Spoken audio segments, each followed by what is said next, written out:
Army Sergeant Eva Mendez, her bald head blazing with the sun, was cut off from her unit in California's vast and desolate Mojave Desert.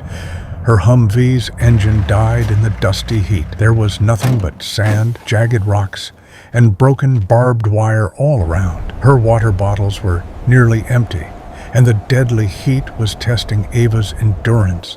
Every minute was a struggle, and she felt herself slowly giving up. Just then, there was a movement among the rocks near the headlights. A small reddish-brown desert fox, Kit Fox, its fur dusty with desert dust, was staring at them. Eva smiled faintly at it and murmured, "Foxtrot." The fox's intentions were clearly friendly, as it slowly approached them, wagging its tail. Eva thought this might be a sign that they shouldn't give up just yet. Eva remembered that the only signaling device they had was a flare gun, but its plastic trigger was broken. She looked at the fox and helplessly put the gun down. Foxtrot seemed to sense her despair.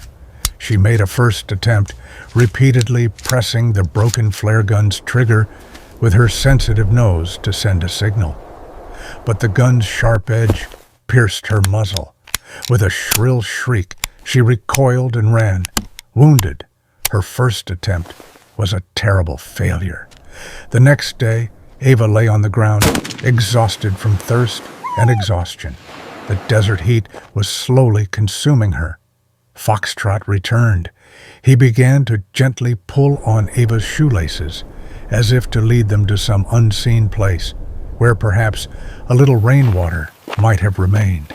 But Eva's tired and confused eyes mistook him for a thief out to steal something. Eva almost screamed and chased him away.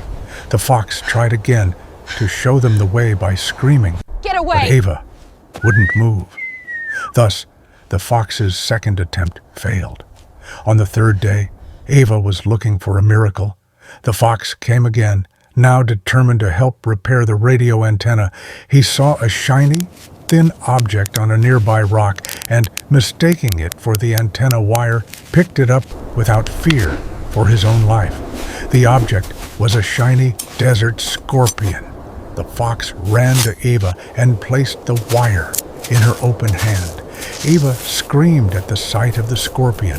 Before the scorpion could sting her, Foxtrot quickly grabbed the scorpion in her mouth, causing her to be stung herself and fall to the ground, trembling with pain.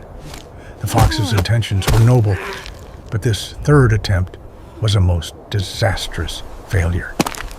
Eva, who had narrowly escaped death, immediately bandaged the fox's wound with the last remaining medical kit.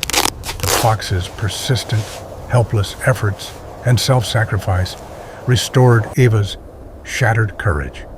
She resolved not to give up. Inspired by the fox's unwavering spirit, Eva found a loose, thin wire under the wrecked Jeep and connected it to the radio antenna. She turned on the radio, but received no signal except for a sharp crackle.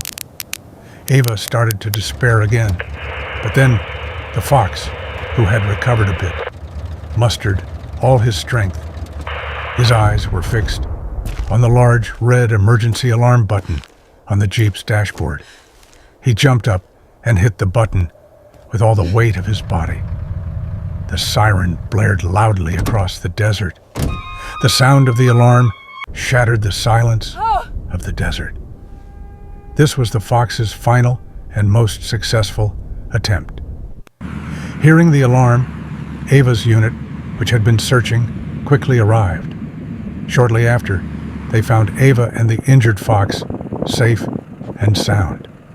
Eva looked at her fellow soldiers, who were staring at the fox in amazement, and she smiled and said, "That's my rescue team."